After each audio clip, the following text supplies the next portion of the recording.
बिहार विधानसभा चुनावों के नतीजों के बाद अब सियासत की तपिश गंगा पार कर बंगाल की फिजाओं में घुलने लगी है।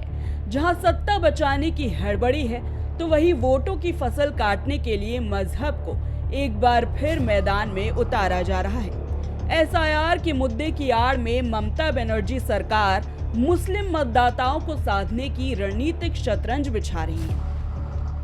इसी सियासी बिसात पर मोहरा बने हैं टीएमसी के विधायक हुमायूं कबीर, जिन्हें ममता सरकार का बेहद करीबी माना जाता है। हुमायूं कबीर ने 6 दिसंबर को मुर्शिदाबाद में नई बाबरी मस्जिद की नींव रखने का ऐलान कर राजनीतिक हलचल तेज कर दी है। ये वही तारीख है जो देश के हालिया इतिहास में एक गहरे सांप्रदायिक जख्म की तरह दर्ज है। बताया जा रहा है कि ये मस्जिद मुर्शिदाबाद के बेलडांगा इलाके के मिर्जापुर में बनेगी और इसे पूरा होने में करीब 3 साल लग सकते हैं। विधायक का कहना है कि वो देश के मुसलमानों के लिए एक नई बाबरी मस्जिद का निर्माण कराना चाहते हैं। लेकिन सवाल ये है कि क्या ये मजहब की खिदमत है या सियासत की साजिश। हुमायूं कबीर के इस बयान ने बंगाल से लेकर दिल्ली तक राजनीतिक तूफान खड़ा कर दिया है। बीजेपी और सहयोगी संगठनों ने इस पर ऐतराज जताते हुए इसे धर्म के नाम पर राजनीति बताया है। बीजेपी नेताओं का आरोप है कि 6 दिसंबर की तारीख जानबूझकर चुनी गई ताकि भावनाओं को भड़काकर चुनावी ध्रुवीकरण किया जा सके। डरा रहे हैं कि बीजेपी वाले अगर आए पश्चिम बंगाल तो हम टांग तोड़ देंगे, और इसी तरह से अब हम देखते हैं किस तरह से हिंदू विरोधी होकर तुष्टीकरण कर रहे हैं।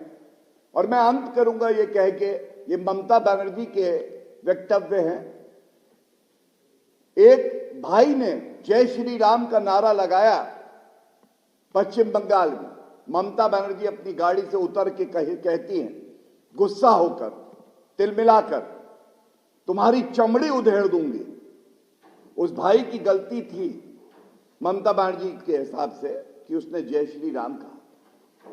और दूसरी तरफ जब उनसे पूछा जाता है ये घुसपैठी है, तो वो कहती है इनको कोई हाथ ना लगाए, और धर्म के आधार पे वो कहती है ये दूध देने वाली गाय है, इसकी दुलत्ती भी मैं सह लूंगी।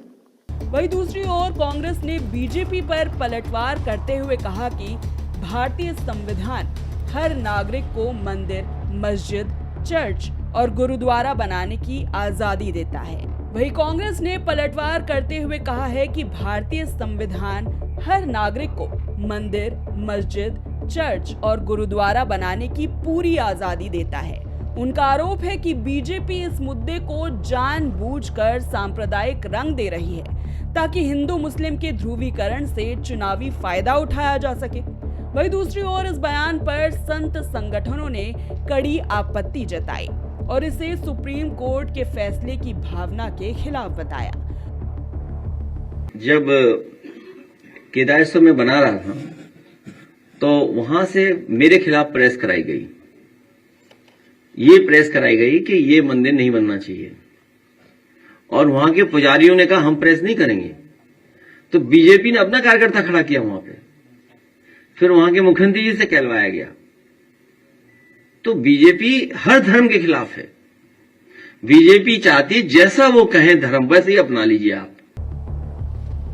उन्होंने ये भी कहा कि ऐसे मुद्दों से समाज में अनावश्यक तनाव बढ़ सकता है, जिससे बचना जरूरी है। लेकिन इतना तो स्पष्ट है कि राम मंदिर ध्वजारोहण से ठीक पहले उठाया गया ये मुद्दा महज संयोग नहीं, बल्कि इसे सियासी टाइमिंग का हिस्सा भी माना जा रहा है। कुल मिलाकर तस्वीर साफ है।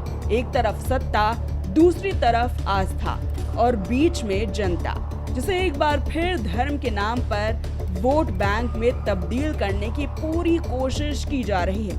बंगाल की सियासत अब विकास, बेरोजगारी और महंगाई से हटकर फिर उसी पुराने खांचे में धकेली जा रही है, जहां मुद्दे नहीं मजहब बोलता है और जन भावनाओं को सिर्फ चुनावी ईंधन बना दिया जाता है। अब असली सवाल ये है क्या मुस्लिम वोटरों को साधने के लिए फिर से उन्हीं जख्मों को कुरेदा जा रहा है? क्योंकि खतरा सिर्फ सियासत का नहीं, खतरा इस देश की सामाजिक बाने और साझा विरासत का भी है।